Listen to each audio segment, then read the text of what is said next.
Hello, today I'm going to take a moment to show you a small practice that focuses on back hair. We all need a little more back hair and some of the discomfort that we feel in our back, so it could help with that. So it's just going to be a short practice, and we're going to lay down on the back. So laying on the back is a nice way to start because our back is supported, right? We're not slumping over, it's nice and long. And we're going to start with the knees bent and separating your feet as wide as the mat and letting your knees fall together. Just to kind of take a moment and just notice how your back feels before you start. And take a few deep breaths into your center, just kind of feeling the breath move in and out. So breathing and just noticing, observing.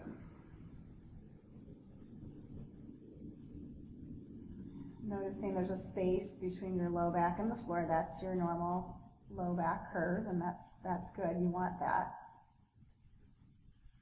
And then we're just going to take the feet about hip distance apart and parallel, and we're just going to do some really small pelvic tilts. Pelvic tilts are small, but they're really effective in getting into connecting with your core, and also to help mobilize and stabilize the low back. So we're just going to inhale, tipping your pelvic bones towards your thighs, so a little low back curve. And then exhale, pull your belly in. You tuck your tailbone, press your low back into the floor. And then inhale, tip forward, just tipping and tucking. And then draw your belly in. Now your low back presses the mat. And you hug your belly towards your spine as you do that. So keep going. You don't want to overdo or try too hard. You just want to make it really easy with the breath. And just do about 5 rounds or so. And then just finish up with the tucking and then pause. And then you're just going to draw one knee at a time into the chest, which is like just a nice little forward fold to help kind of relax your low back. You can spin your knees around and just kind of massage the low back. And keep breathing, of course. And then from here, we're going to put the feet down. And then we're going to draw the legs long and reach the arms overhead. So when you do this, you really want to reach through the feet and feel your spine lengthen. So you want to get the sense of lengthening and the belly staying super engaged so that you can have stability in your center. And then you're going to exhale your left knee into your chest and then press your right heel away. So it's like lengthening the front of that hip and keeping your back neutral so you have your little low back curve still. You don't want to dump into the low back or arch it and then do the other side. So you're just going to breathe with the movement. Press the left heel away. Be active with the left leg while the right knee draws in. And then do another one. Lengthen. Feel your spine. And then hug your belly in. Put your left knee back into the chest. Hug it in. Lengthen the back of your neck. Keep going. And then exhale. So you can do 2 or 3 rounds. And then finish up with just drawing one knee at a time back into the chest. And if your knees don't like bending this much, you can hug around behind the crease of the knees. And then put your feet down. And we're going to grab our strap, which is right here. So we're going to do a reclining leg stretch. We're going to start with the left leg. And we're going to take the strap around the sole of the foot. Slide your hands down the strap so that your shoulders can relax and the backs of your arms are on the floor. So if you're a tight hamstring person, you're going to keep your foot on the floor. If you're somewhat open in your hamstrings, you can lengthen this leg long. So either way, pressing up, we're going to move in and out. Inhale, press up.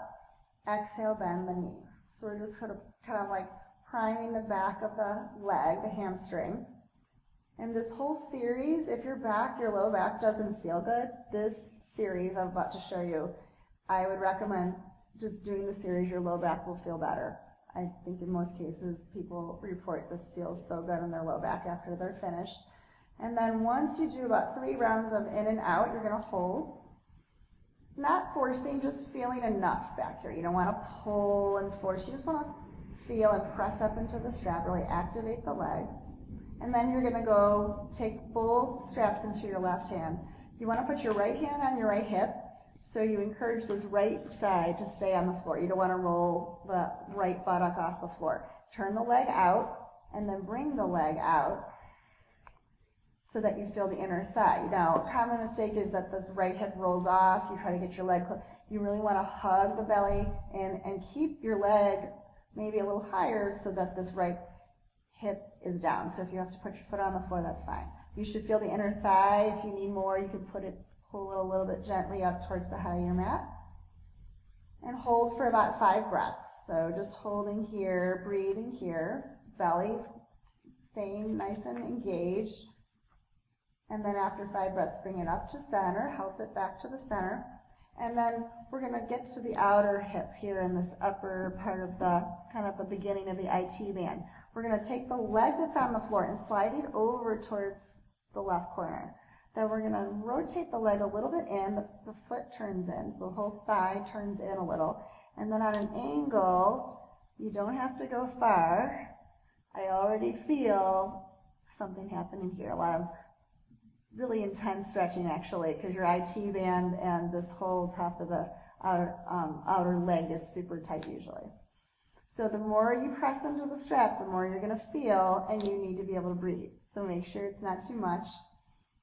You just breathe for 5 breaths or so at least. And then you're gonna bring your leg back up, slide the leg on the floor back to center, and I want you to release the strap and put the leg down. And I think this is always fun to just notice what your left leg feels like versus the leg that you haven't done. And what most people say when I feel is it feels longer. I feel like my leg is longer. I feel like it's more like lengthened and more open. And so then you'll just do the same thing on the other side. You'll take the right knee in, you'll come up, you'll find out, you'll flex the foot, press up into the strap. You need to bend the knee, and then you'll dynamically move in and out to prime your hamstring before you hold it, and then you'll hold. And you'll just repeat the same positions on the other side. Coming out, keeping this hip down, making sure it doesn't roll off, but you keep it nice and engaged, your belly strong. I'm just doing it quickly to show you. And then you're gonna roll the hip and foot in, the whole thigh, the foot, not just the foot, but the whole thigh turns slightly in, and you come across a little bit on an angle, holding the strap in the left hand. And then it's not a twist, so you don't wanna come all the way over. You just wanna keep this right hip a little bit closer to the ground as you press up to feel the IT band. All this stuff gets so tight, and then it pulls on your pelvis. It's all connected to your pelvis, and then your pelvis pulls on your low back. So that's why releasing all this can help release your low back. So then now I'm releasing the strap, putting my leg down. Please take another moment and just observe. Notice the way your legs feel now. They feel a little more even, a little more lengthened, lighter, and then your low back should actually feel pretty good, even with your legs straight. It doesn't happen overnight, but this practice can be really helpful for your low back. And then I would recommend just pulling the knees into the chest again, just to kind of hug it in, massage your back again. And then we're going to do feet on the floor, knees bent. We're just going to do some bridge poses in and out. So we're going to start just with the heels underneath the knees, feet parallel. And we're just going to inhale, hips draw up, press through your heels to activate your hamstrings a little and your glutes a little, and then pull your belly in, bring your hips back down. We'll do it again. So just going in and out. And then from here, you can add your arms, which I think feels really good in the feeling of lengthening the spine, opening the shoulders, and then drawing your hips back down. So it's very important that when you lift that your knees stay parallel, they don't come way out, and you don't have to go up real far. Just get some movement with your breath. Notice how it feels when you're doing it. Make sure it feels good. And then maybe take one more. And then you can lower your arms and just stay here for a minute. If your shoulder blades want to tuck, lift the chin away from the chest, the back of the head presses. And then pull your belly in and lower everything down. And then just to let this go, and it's a nice little kind of twist as well.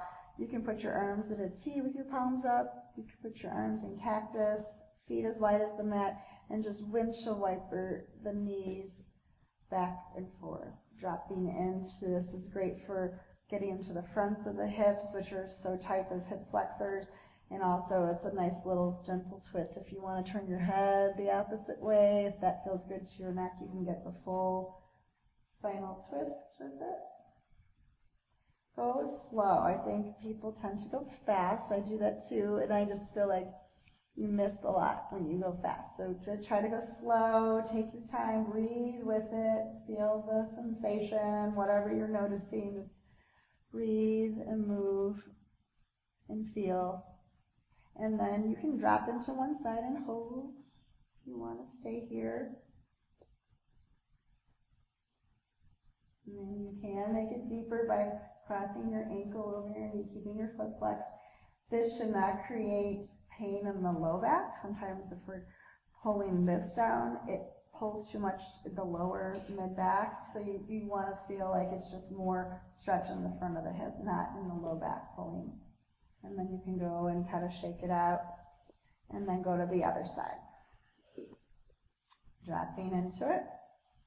And then stay here. Don't go into your deeper version until you kind of sink in and breathe and see if you even want to go deeper, then maybe you go deeper.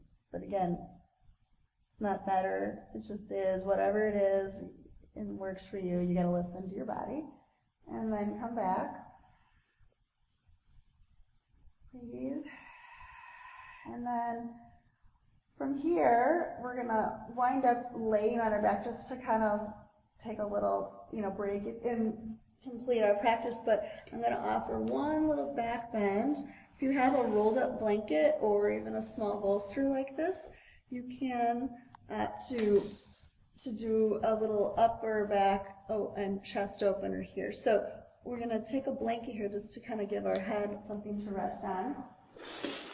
You're going to come into this with your knees bent and try to position the bolster so that your shoulder blades lay on top of the bolster and the tops of your shoulders come up and over the bolster. So you don't want your shoulders to be on the bolster, you want your shoulder blades.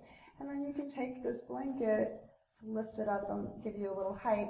So with your knees bent, it's a great way to go into it. You want to start that way. You can take your feet wide, knees together, palms up, shoulders and chest open. So it's like this lift of your mid-back and opening in your chest.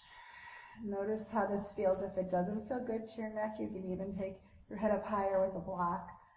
And if you feel okay in your low back here, it's not like pulling, you can straighten your legs. You don't want to straighten your legs and feel pressure in your low back. It should feel relaxing, and just be here for about 10 breaths.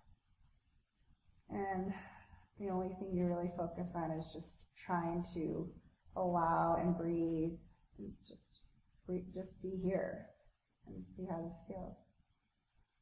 This is kind of like the opposite of what we do every day, right? This open chest is pretty much the opposite of what we do at our desks every day or in our cars. We tend to slouch forward. This kind of helps the slouch, it helps open things up. You can stay here and just stay, breathe. When you're done, you're going to want to bend your knees and then help yourself off of the bolster. And then, if you have time, I'm encouraging you to take a small shavasana or just a final rest pose where you just kind of let it all sink in and absorb it and just breathe and notice how you feel.